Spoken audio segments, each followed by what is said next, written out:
Ok, donc si vous avez vu la nouvelle série, enfin à ce stade elle est vraiment plus nouvelle, mais bon, la série de Fari, l'amour de ma vie, Loup-garou, vous avez certainement un avis sur les joueurs qui ont participé à cette série. Je vais vous donner le mien parce que vraiment, il y en a certains, c'est le pompon de la poupette. On va commencer par Guillaume, le mec qui se souvient beaucoup. C'est ça son truc, il est mnémoniste, triple champion de France de la mémoire, il partage ses compétences à travers des conférences et des formations. Bon bah écoute Guillaume, t'es parti tellement vite que je sais même pas qui tu es, donc je crois qu'il est parti en deuxième, parce que avant lui c'est Pierre, l'apnéiste, qui est parti, bon parce qu'on le soupçonnait pas visiblement, parce qu'il était insoupçonnable, donc du coup ils l'ont jeté. Celle que j'aime le moins, Aurélie. Aurélie, on pourrait très clairement l'appeler la meuf qui s'est tiré une balle dans le pied, hein, parce qu'elle était tellement chiante tout au long du truc, absolument odieuse, à faire des réflexions, à toujours vouloir ramener sa science, à faire comme si, je sais pas quoi, avec ces espèces de trucs, machin truc d'algorithmique, là, elle aurait mieux fait de fermer sa bouche, peut-être qu'elle sera encore là aujourd'hui. Donc Aurélie, bah, too bad. Ensuite, Elodie, bah écoute, super, merci. Visiblement, elle avait de super bonnes analyses, hein, vraiment plutôt pas mal. Olivier, le sourire du mépris avec le sourire asymétrique ou je sais pas quoi. Charlie, ok, pourquoi pas. Par contre, la citation qu'elle a laissée en partant, moi, franchement, j'ai pas compris. Vraiment, si on m'avait pas expliqué la citation, j'aurais pas compris. Donc, mais merci. Merci de nous avoir dit à nous, spectateurs, des choses qu'on savait déjà. Enfin, mis à part pour Olivier, parce que je crois que quand elle part, on n'est pas encore au courant pour Olivier. Bon, après, elle nous dit qu'il se gratte souvent les chevilles, donc bon, je sais pas si le fait d'avoir des démangeaisons, c'est signe de culpabilité, mais merci Elodie. Ensuite, Suzy. Oh, Suzy, ma chérie.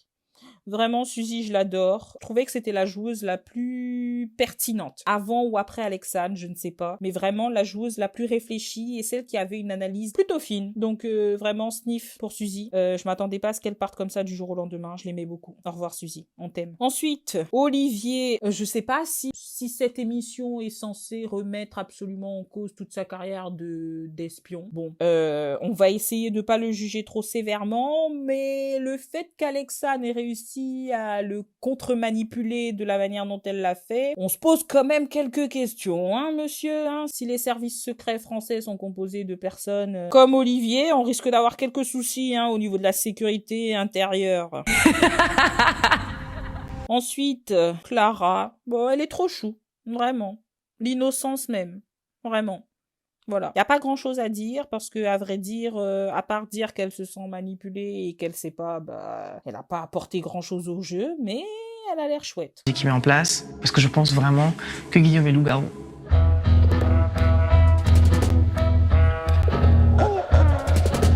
Je m'appelle Nesrine, je suis journaliste, je suis une enquêtrice née et je sais faire parler les gens.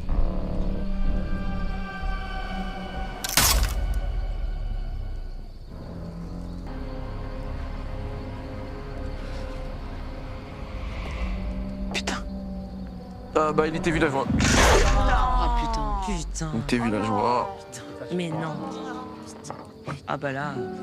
Nesrine, bah, y a pas grand chose à dire non plus, hein, en vrai. Elle avait le sentiment d'être intelligente au début du jeu, et finalement elle se rend compte qu'elle l'est peut-être pas tant que ça. Mais c'est plutôt pratique, en fait, parce que je pense que ce jeu a permis à tout le monde d'être un peu plus humble. Sauf Dylan. Lui, l'humilité ou l'humilité, ça, lui, il connaît pas, hein, vraiment. Et j'ai tendance à croire que les personnes les moins humbles sont en général pas forcément les plus intelligentes. Donc c'est vrai qu'il essaye de nous plaider sa cause absolument tout le temps, mais bon, si on est honnête avec nous-mêmes, vous devriez aller voir l'autre vidéo que j'ai fait sur le sujet. Ouais. L'autre vidéo que j'ai faite, ouais, je pense que l'un des deux, ça marche. T'accorder une protection pour que potentiellement tu ouvres les yeux alors que ça fait 4 jours qu'on voit que tu fous rien, désolé, c'est limité quand même. Ensuite, Alexandre. Alexandre, c'est vraiment ma joueuse préférée. Je trouve qu'elle est super forte. Y a rien à dire. Edwin, j'aime pas ce joueur. Vraiment. Stéphane. J'adore. J'adore parce que si vous avez vu la fin, hein, parce que spoiler alerte, il est loup-garou. Et honnêtement, je sais pas à quel moment on aurait pu s'en douter en fait.